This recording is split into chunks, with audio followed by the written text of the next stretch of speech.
All right, so you have everything that I'm going to say here. I've typed up for you as well in the how to navigate this online class in the module.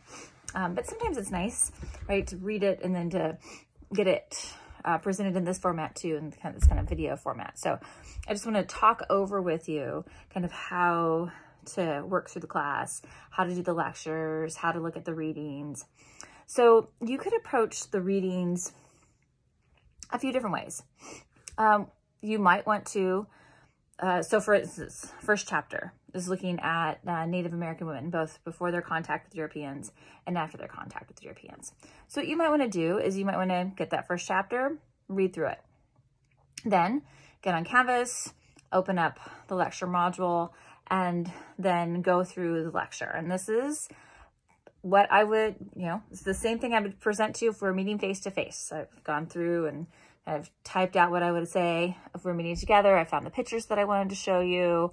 I've got some YouTube clips like this one where I just kind of briefly do kind of terms.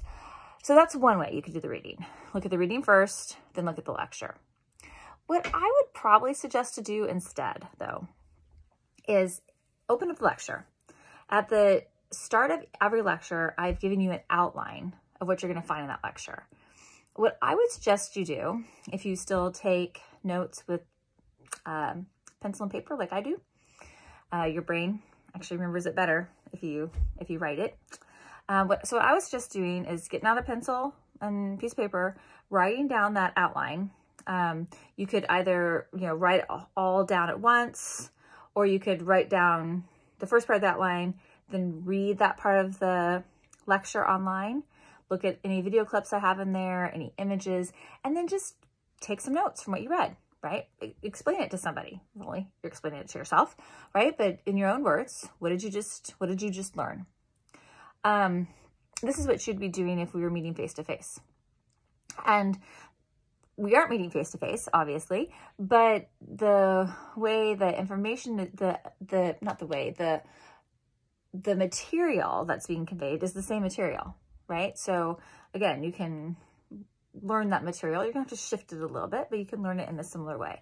If you're gonna take notes via typing, right, on your computer, you could copy and paste that outline into a Word file and then take your notes there.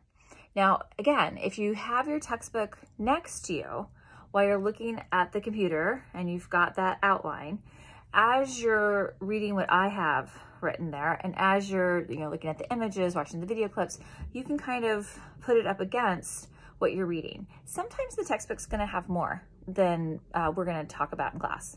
So, for instance, in that first chapter, the textbook looks at Mexico and looks at Cortez and that invasion. We don't talk about that in women's history. So, you don't have to read that section of Through Women's Eyes if you don't want to. And so if you've got the textbook sitting next to you while you're doing the lecture, you'll see that and you'll see like, oh, there's nothing in this lecture about Cortez and Mexico, so I don't need to read that section and Through Women's Eyes. Now in the outline, so I've outlined the lecture for you. At the top of the outline, at the top of the lecture, there's an outline. I've outlined the material for you. At the bottom of the outline, there are some key terms. There's usually at least 4, sometimes as many as 8. And these are like the main ideas, people, documents, and you'll find those in the lecture. And oftentimes they're in bold text, you'll see them. So those terms are going to form the basis of your exams. So again, as you're looking through the lecture, as you're taking down notes, you really want to be looking at those terms and thinking about why is this significant? What isn't, kind of the who, what, where, why, when, how of that term. Like, why does it matter? And again, pretend like you're explaining it to somebody who doesn't know, right? Write down on a piece of paper or type it into your computer the main significant points of that term. And all of those terms will be in the lecture, and most of them will be in the textbook. Now, again, you can use any textbook you want to. or any edition, I should say, of Through One's Eyes that you want to. I've got the 5th that I reference in the lectures, and the 3rd and 4th are pretty much the same. They put in a few documents or take out a few documents. They include some pictures. It's my experience that the 1st and 2nd editions are a little bit more different. So I probably wouldn't suggest getting a 1st or 2nd edition, but 3rd or 4th, it's really not that different. Get this book in the cheapest format that you can. You rent it, used. It's a great book, and I haven't been able to find a resource that I can use for free online yet.